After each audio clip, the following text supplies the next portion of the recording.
let's start with Jim Jordan. Jim Jordan was on the warpath, and he went after Google Sundar Pichai, asking him, are you going to mess with the upcoming election? And Pichai just dodged him at every turn. This is the first Jordan cut.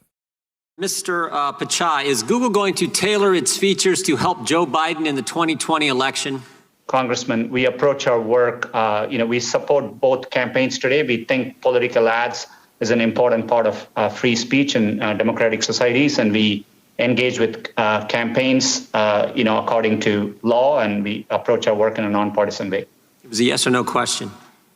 Can you assure Americans today you won't tailor your features to help Joe Biden in the upcoming election? We support work that campaigns do. I just want to make sure I understand that. We all do all kinds of online, social media, all kinds of that outreach, that communication. This is a simple question. Can you today assure Americans you will not tailor your features in any way to specifically help one candidate over other? And this, what I'm concerned about is you helping Joe Biden over President Trump. We won't do any work, to politically tilt anything one way or the other. It's against our core values. So speaking of their core values, do you remember when Breitbart leaked that video of the Google brass, including him, after the election? I went online looking for this video. I could only find this really small clip. Now, I'm sure it's there somewhere, but I was searching for it for, 20 minutes, and I could not come up with it. This is the one part I could come up with. But this is basically the co-founder of Google. Pichai is there telling people what they felt about this election. I certainly find this election deeply offensive, and I know many of you do too. It did feel like a ton of bricks dropped on my chest. What we all need right now is a hug. Can I move to Canada? Is there anything positive you see from this election result? Boy, that's a really tough one right now. So, there was crying, that people were crying, tearing up over this stuff and saying basically, this is the rise of nationalism, but don't worry, it'll go away and we will be global kings once again. Remember, these people made their bones, made their fortune off the capitalist system of the United States of America. That is the thing. And when they start talking about globalism and nationalism is bad, it really stinks. It really stinks of that kind of, citizen of the world garbage that people peddle while they're living in America. Because if they were living in Saudi Arabia, they wouldn't be citizens of the same world. And if they were living in China, not citizens of the same world. So when they support China, when they let China mess with their Google searches, then they're not supporting the things that made them great, the things that made them who they are. So Jordan keeps going after him, and it just gets uglier. Play the second clip.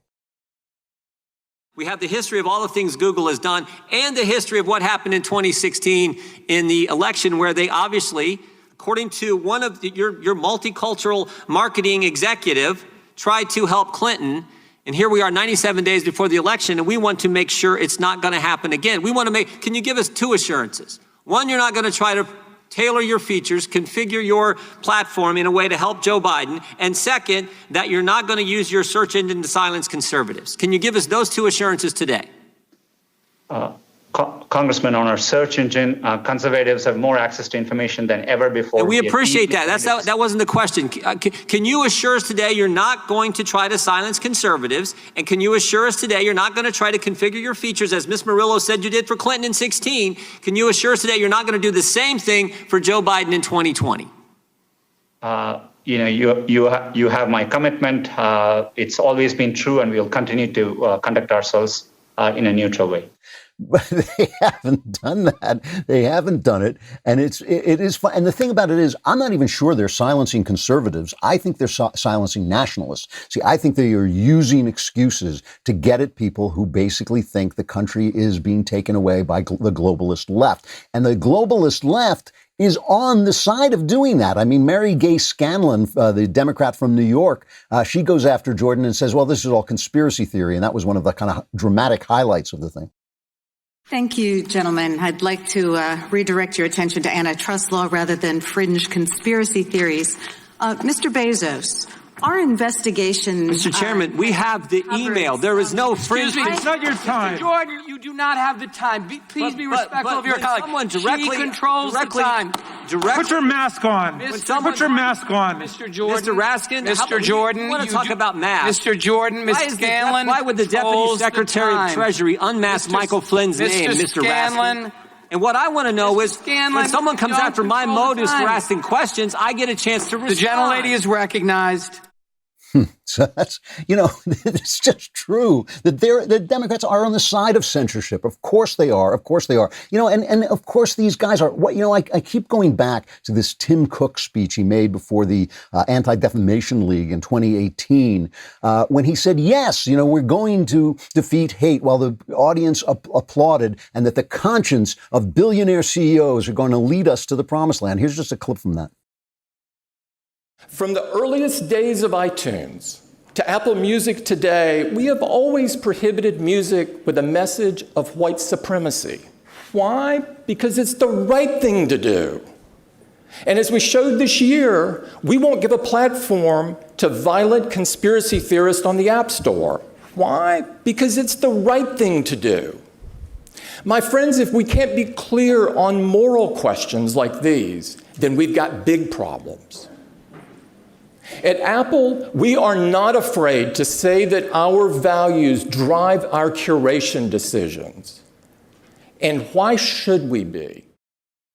Why should we be is the question. Here's the problem. It's not that I support white supremacy. It's not that I support violent conspiracy theories. But he says in iTunes, they don't let on music that supports white supremacy. But here's what they do let on. They do let on a rap song, a famous rap song by NWA called F the Police, right? And it says, I'm going to turn this around. I'm translating this into English.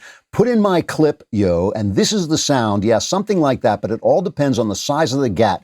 Taking out a police would make my day. And when I'm finished, it's going to be a bloodbath of cops dying in L.A. Yo, Dre, I got something to say. And he's allowed to say it on iTunes because they don't know what hate looks like. They only know when it looks like the kind of hate they're afraid of. And this is the problem. It's not that I support Alex Jones. It's that I don't want Tim Cook or anybody else deciding that I'm Alex Jones. They don't know how to do it. They are all surrounded, as we saw at that Google meeting, they're all surrounded by people who agree with them. They're in a culture where it's a tragedy. It's a tragedy that Donald Trump got elected. Why? Because he's a bad guy? No, because he's a nationalist, because he believes that the best way to defend our freedoms is by having a strong America and putting America first. That's not fascism. I know it can shade over into jingoism, but it doesn't have to.